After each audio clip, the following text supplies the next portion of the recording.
Em uma live com o presidente do PTB, Roberto Jefferson, a deputada Bia Kicis falou sobre os inquéritos conduzidos por Alexandre de Moraes do Supremo Tribunal Federal. Bia Kicis falou sobre as medidas decretadas por Moraes e respondeu aos que minimizam a importância da violação de direitos fundamentais. Kicis disse: "A maior mentira que você pode dizer é que quem não deve não teme. Isso só ocorre quando o sistema de justiça funciona." A deputada apontou: "Num sistema de justiça totalitário como estamos vivendo, quem não deve teme sim." E acrescentou: "Eu torço para que ainda haja justiça, mas não posso ter essa confiança em um momento em que nós estamos sendo investigados em inquéritos totalmente infundados." Veja trecho da live. Eu tenho dito para as pessoas que vão lá e falam assim: "Ai, Bia, você está preocupada, quem não deve não teme." Eu falo: isso é a maior mentira que você pode afirmar. A maior mentira que você pode dizer é que quem não deve não teme. Porque isso só funciona num sistema de uma justiça que funcione. Mas num sistema de justiça totalitário como nós estamos vivendo, quem não deve, meu amigo, teme sim. Porque eu, sinceramente, eu não tenho confiança na nossa justiça. Sinto muito. Outro dia eu postei assim: se ainda houver justiça nesse país, ao final de tudo isso que estamos vivendo, a verdade haverá de vir à tona. Prevalecer. Haverá de prevalecer, se ainda houver justiça, porque eu torço para que haja justiça, mas eu não posso ter essa confiança no momento em que nós estamos investigados. Eu, no meu caso, em 2, você em 1, inquéritos absolutamente infundados. Olha, e o mais interessante, né, que você é advogado, né? Eu sou advogado, fui procurador, disse que começou como defensor, eu fui procuradora do Distrito Federal por 24 anos. Então, eu sou uma pessoa que conhece o ordenamento jurídico, o sistema jurídico como funciona, não é qualquer coisa que me engana. Não é qualquer palavrinha dita. Eu até falei esses dias, eu não sou obrigada a aceitar uma interpretação da Constituição feita por 10 ministros do Supremo, ou 11, nesse caso foram 10, mas que fossem os 11. Porque eu não sou ignorante e qualquer pessoa de bom senso há de compreender que você não pode interpretar a lei ou a Constituição contra texto expresso da Constituição. Você interpreta onde há dúvida, onde há omissão, onde há alguma obscuridade. Mas onde há clareza, não há espaço sequer para interpretação. E é interessante que tem um acórdão do ministro Celso de Mello numa questão eleitoral, em que o ministro Celso declarou o seguinte: eu sei porque eu citei esse julgado, esse voto dele em outras situações. Ele diz o seguinte: não pode o juiz, não pode a Suprema Corte interpretar a Constituição contra texto expresso da Constituição. Só que é exatamente isso que eles estão fazendo. Então, assim, se não há omissão, obscuridade, não há lugar sequer para interpretação. Como interpretar a lei na forma oposta àquilo que está escrito, que está posto na lei. Então, a gente tem isso se chama ativismo, e eu tenho dito que o ativismo ele é um verdadeiro câncer para a democracia.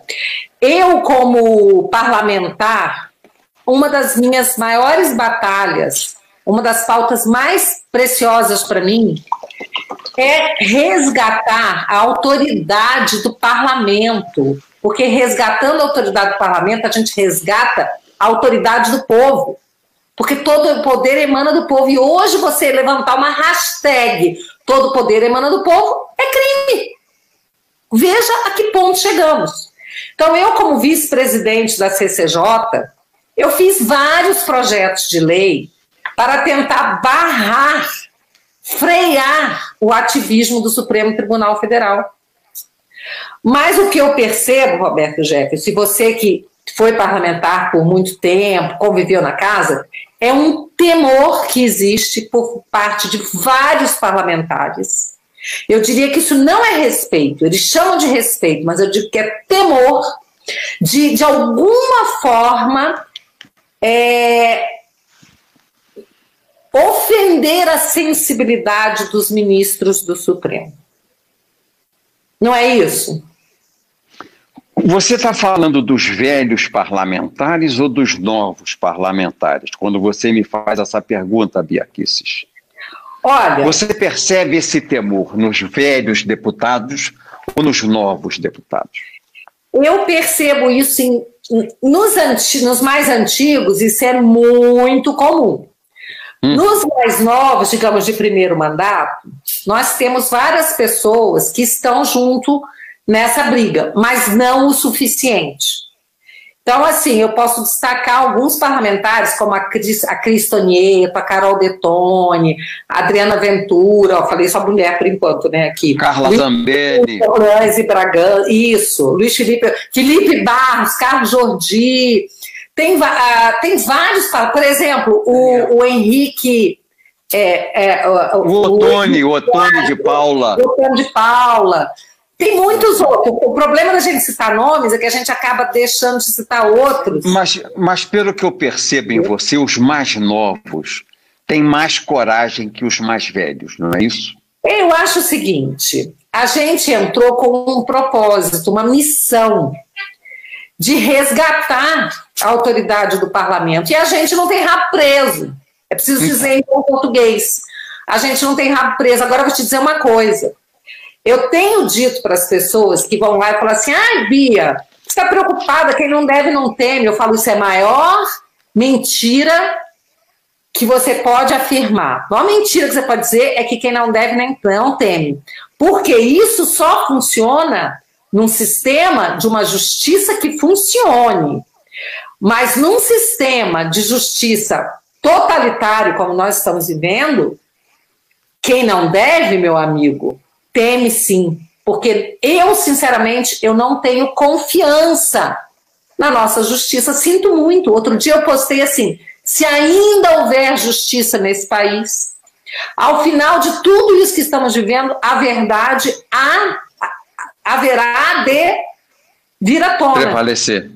Haverá de prevalecer, se ainda houver justiça, porque eu torço para que haja justiça, mas eu não posso ter essa confiança no momento em que nós estamos investigados, eu no meu caso em 2, você em 1, inquéritos absolutamente infundados. No caso do inquérito aí das chamadas fake news, que é o da censura, é totalmente legal, onde você tem um Supremo, em que você tem a suposta vítima, o investigador, o promotor, digamos assim, aquela pessoa que está te acusando, e o seu julgador.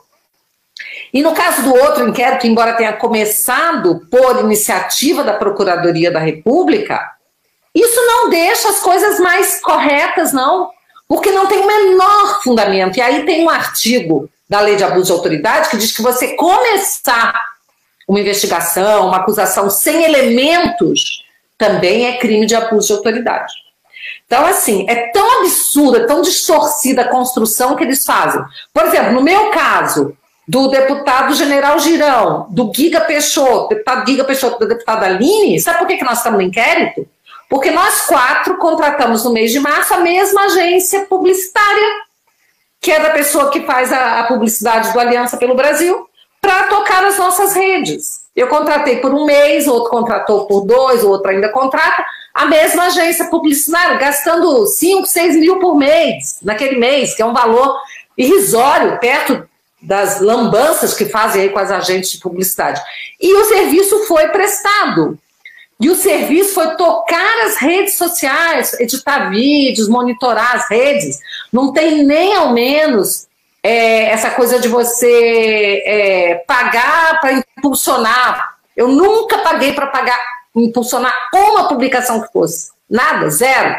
Então o serviço foi prestado, está lá, é limpo, é transparente, e nós estamos sendo acusados de formar uma organização criminosa para fomentar as manifestações antidemocráticas, que de antidemocráticas não tem nada, então, e com quebra do nosso sigilo bancário, fiscal, financeiro, tudo mais.